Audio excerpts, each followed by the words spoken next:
to you guys about some stuff that's been kind of on my mind and definitely surfaced as I took a lovely long walk in the sunshine this afternoon. And what came up was being in the present moment. So as I kind of wrote down some of my thoughts for tonight when I came back from my walk, it sounded all kind of cliche. Like, I'm going to talk about mindfulness and being in the present moment. I don't know why, but that was just like my initial reaction to the words on the paper. Maybe because I spend a lot of time with that. But then I wanted to make it a little interesting. And another thing that I've been thinking about are the three characteristics of all existence, which are impermanence, suffering, and the idea of selflessness.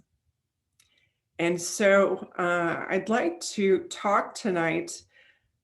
I don't think I'll talk too long. I think it's been great to have time at the end to welcome your voices into the circle as well.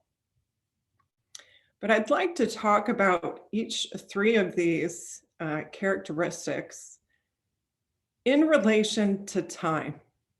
And when I mean time, bringing it back to the present moment. So that's what we're going to talk about. So the first one that we're going to talk about is impermanence. And so, I think it's kind of a good exercise when a word is presented, just to kind of take note and be mindful of what reactions we have to certain words. And so I invite you to do that now. Impermanence. Noticing any sensations. I've talked about just the importance of softening, right? And letting down that armor, the resistance with which we meet a lot of things that we're confronted with. So sometimes that's words as well.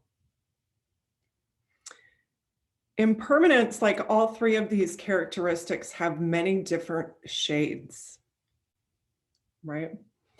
And so in our exercise, if I'm going to call it that, I guess I am, when I asked you how you were, I tried to get you to answer how you were in that moment. And we don't think about that a lot.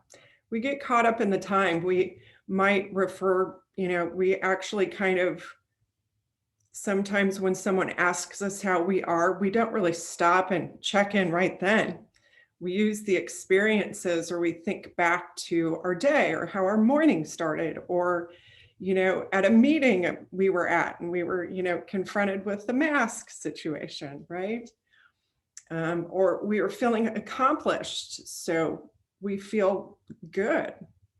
But we don't necessarily check in the present moment.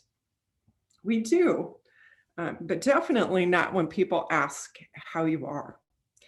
And in relation to impermanence, we've got a lovely list, thank you for participating, of how people are feeling 5 minutes ago. It's like weather, right? It may have already changed already. So that's an example of the impermanence, right? Our feelings and sensations. Many times we get caught up with those. We own them. I'm angry, I'm frustrated, I'm tired. We own them. But they're impermanent, which is good, especially when the shades are a bit darker. There's also impermanence that we associate with the past. such as our youth, our innocence, right? Ah, the innocence, right? And then there's the opposite of that, which is our future. And we think about our death, or we think about the death of a loved one. Again, this isn't really present feelings of impermanence, something that's happening in the future. And so when we're thinking about now, and really I've been thinking about just how do we build capacity for suffering? That's where one of these things came up, right? So then I was like, I'll tie them to the three characteristics. So how do we build capacity to be with impermanence? So I jotted down a couple of things like just recognizing the impermanence, right? Death can be something that people immediately turn off to. You know, in my life, as some of you know, maybe some of you don't, my husband is suffering from stage 4 cancer. You know, he got that diagnosis last summer. And so my relationship to impermanence has changed forever, right? And I'm sure many of you who have shared little bits and pieces of your own experiences probably understand what I'm saying, and maybe through that experience have built some capacity to look at impermanence in some of the really deeper ways, right? And so just trying to share from my perspective. But it's like there's death, there's impermanence, whatever words you want to use, around us every single day. I just finished a sentence, right? There'll be an end of a conversation. There'll be the end of another Dharma talk.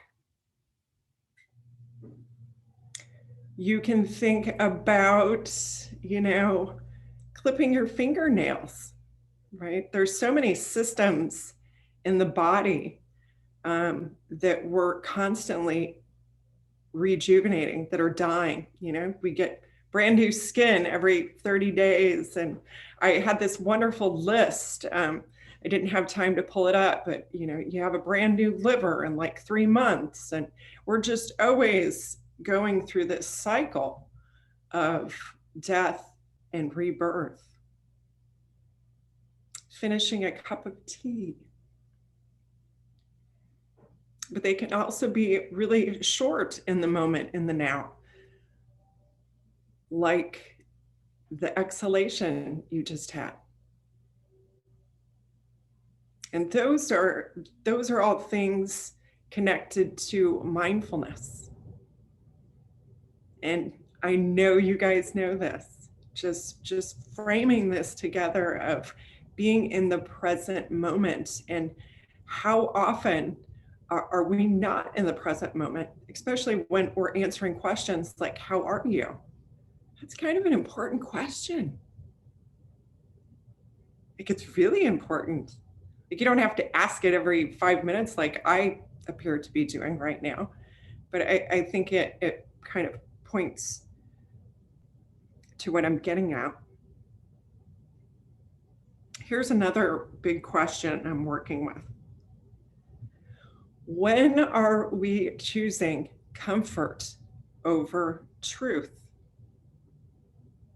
in relation to impermanence?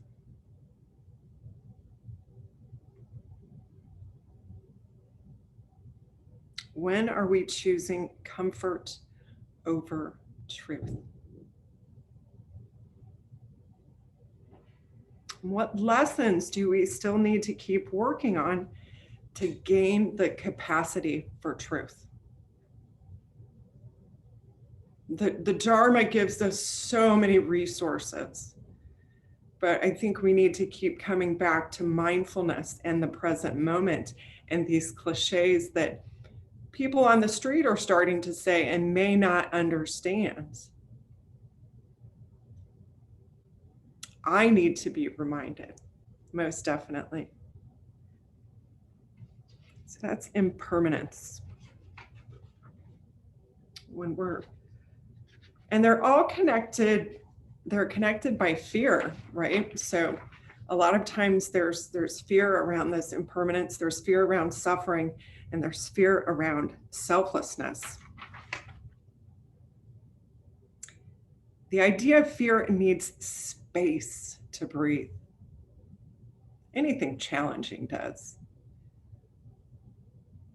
But it needs that space to breathe.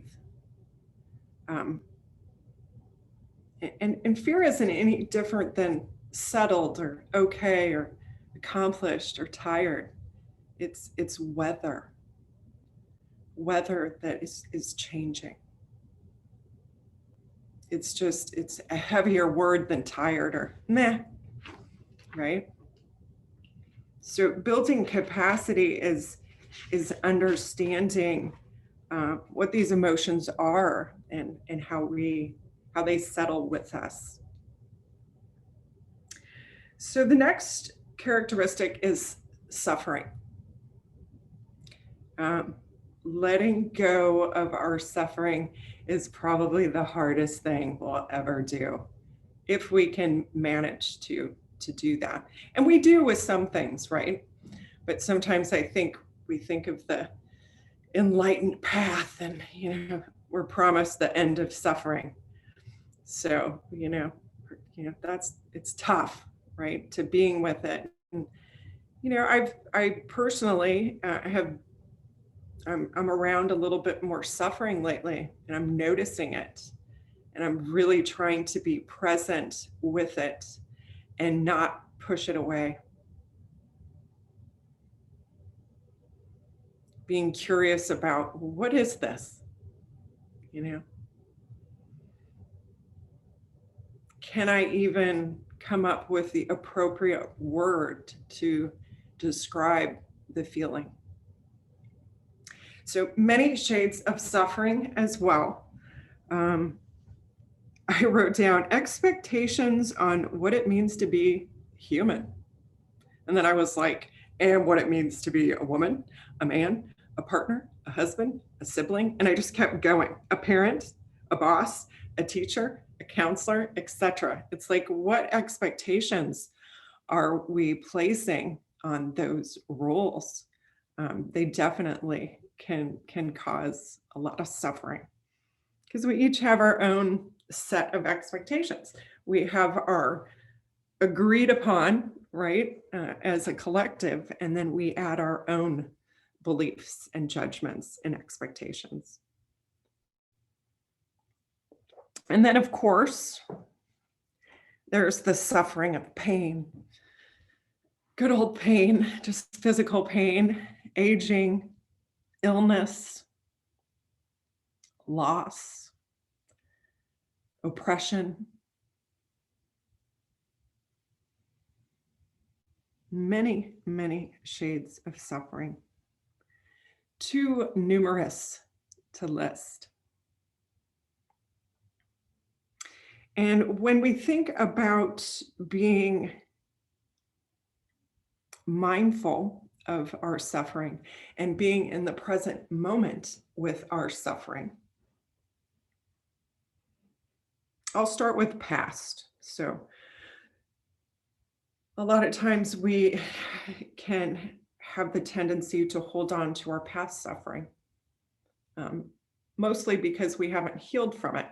Maybe a relationship, something, or anything that failed, anything that we didn't like the outcome to, that we haven't healed from. So that's a way that suffering can linger from the past. And it also, of course, can dictate how we're operating in the present moment and our future uh, decisions.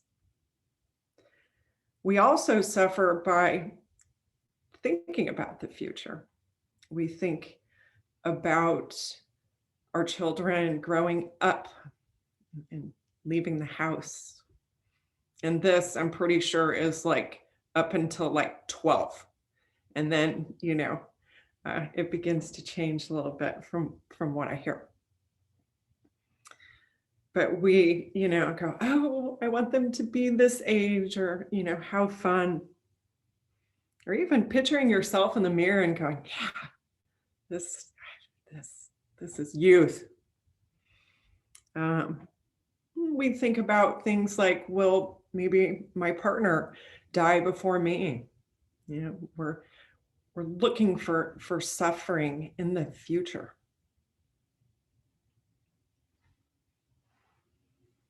And even my note just about, the Dharma saying, there is an end to suffering. So putting the stuff, well, it's down the road. It's in the future, instead of being in the here and now. And so I talked a little bit about that already and have. I think there's probably a little bit of a theme in my talks lately. But building the capacity to stay with our suffering in the moment. It's not a comfortable feeling. To be able to stay with it, be curious, examine it, understand its change, its own impermanence, right? These three characteristics also interweave. I think it was in December, I forgot what sutta it was, but it was the Fear and Terror Sutta, dealing with fear. What do? You stay put. You just, you sit with it. That's what the Buddha said. You stay with it. From another talk I gave, you feel it, you don't feed it, right? Same with the suffering. It can have a name, it can have a texture, it can have a sensation, and using your body to stay in the moment with it.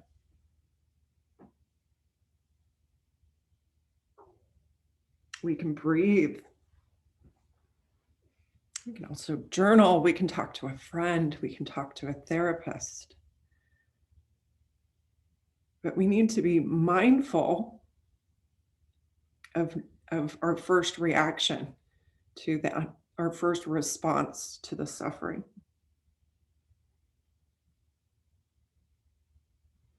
We're really good at resisting and hardening and closing to the suffering. Can we soften? Can we open? Can we welcome? So I ask us, how are we building our capacity for suffering?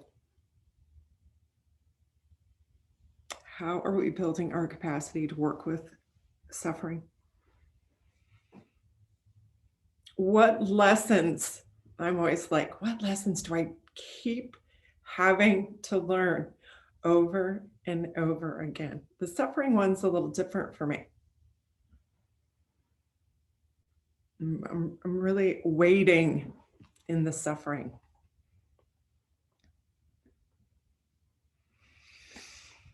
So again, another comfort over truth. Boy, that's a goodie. How are you tricking yourself?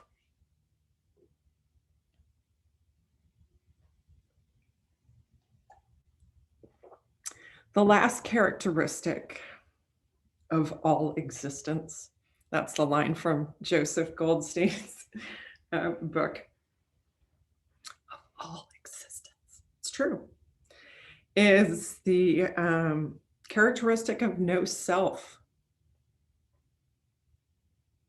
our selfless nature. So many different synonyms for this, slightly, different meanings and connotations with each.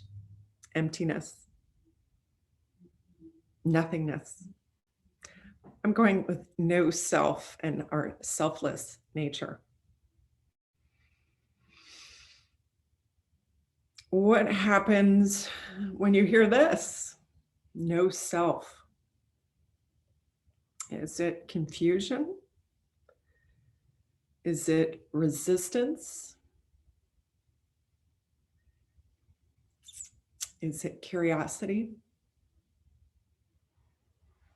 Many shades of the no self.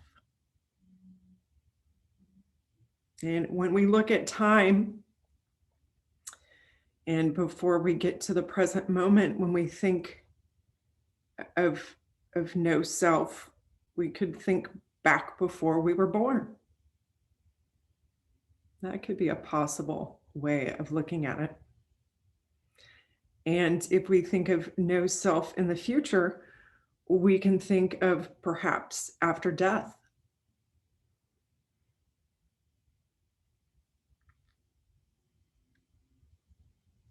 Or I wrote down, or in your 40s. Who is self? Who am I? Ha, ha, ha. So bringing this back to the present moment of no self and building capacity. Thank you for the laughs. Building capacity for looking at no self, looking at this characteristic, this important aspect of existence. It's seeing our common humanity, seeing ourselves in other people. That's an example of no self, right? Jonathan was talking about the altruistic kind of, he weaved that in his talk last week. So it can be seen as that. It's when we do something for someone without expectations. That's selfless nature. Without expectations. I don't know if it was recently, but some of us were talking just about just the common thank yous, right? You do something, and is there a thought that crosses your mind like, they didn't thank me? That's just an example we were talking about of. And that's an old habit to break. We're taught as kids, right? That's one of the first things we're taught, is to make sure you say thank you. And not even understand what you're doing. Another example of being selfless in the moment can be making a choice that affects the other people that you're with, right? Not just you.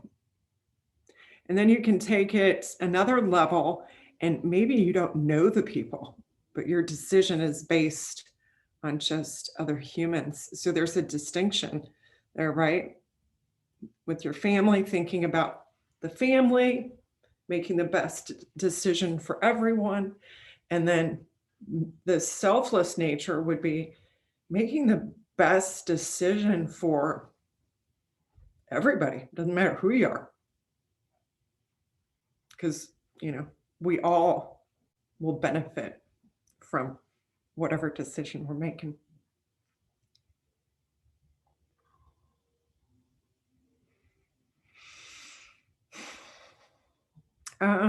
Donating to a cause, right? Volunteering. practicing the Dharma, dedicating the merit of our practice, right, to all beings for their benefit. So, of the many shades of no self, just seeing that outside of our ego. What's in it for me? Again, having to be mindful. You know, I'm sure that someone could probably argue that it's in our best interest to look out for ourselves. You know, that's dangerous because you're choosing. You could be choosing the self over the truth, right? Coming back to that, are my decisions based on the truth, or are they based on comfort, self-preservation, avoidance of suffering?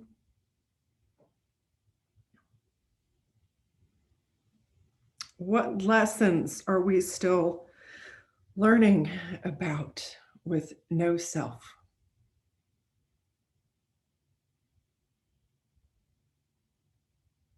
Are we being mindful of no self?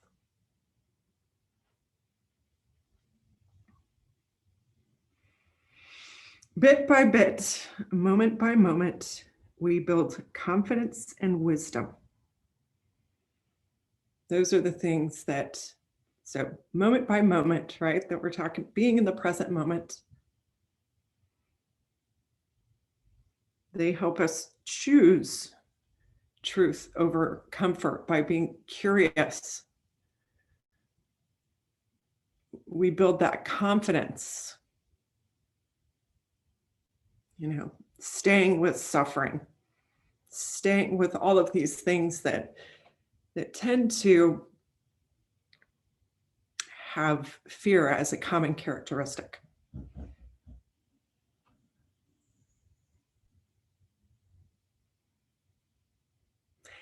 And it's not just sitting. As I peeked into the Joseph Goldstein mindfulness book, I think it was, they were just talking about Ananda and how he hadn't quite reached enlightenment. And then, of course, you know, try so hard. That's another theme that's coming up. You know, we try so hard. We've got this map. And, you know, we were just talking about this last night. It's easier than we make it out to be. I'm really feeling that. This is easier than we make it out to be. Is it always easy? No, but it's easier than we make it out to be. In the book, when they were talking about Ananda, and he was what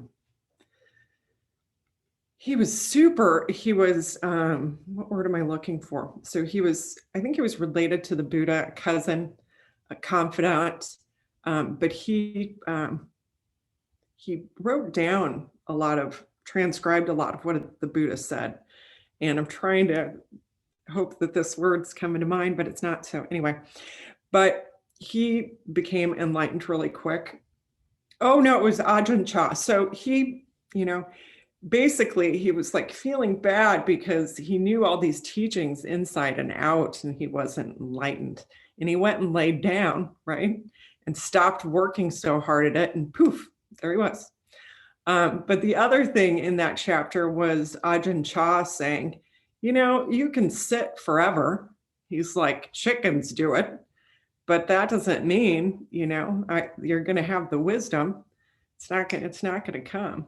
So that made me laugh, because sometimes sitting, you know, these things that require present moment, that are difficult, we aren't always on the cushion. So we've got to think about that, right? And be prepared for that. So that is all I have for you tonight. I welcome any questions, comments about what I've shared or nothing about what I shared. All is welcome. So you can unmute or